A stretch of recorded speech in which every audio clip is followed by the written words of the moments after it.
How to download and play Fall Guys on Android.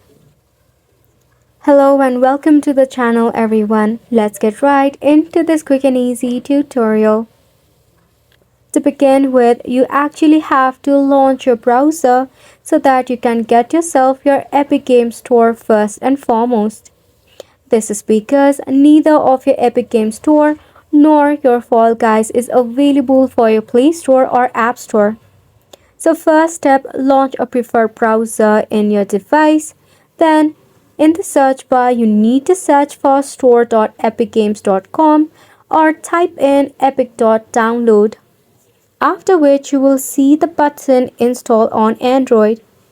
If you are an iOS user, fear not, they even have a version for your iOS device.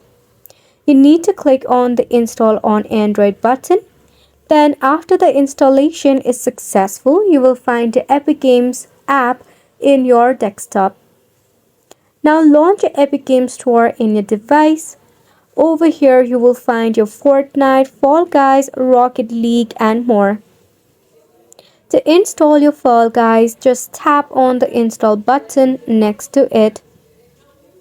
The download process will be notified on your notification channel.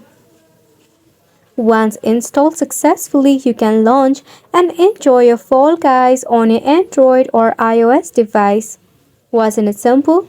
So make sure to go ahead and give this a try, and thank you so much for tuning in. We'll see you very soon.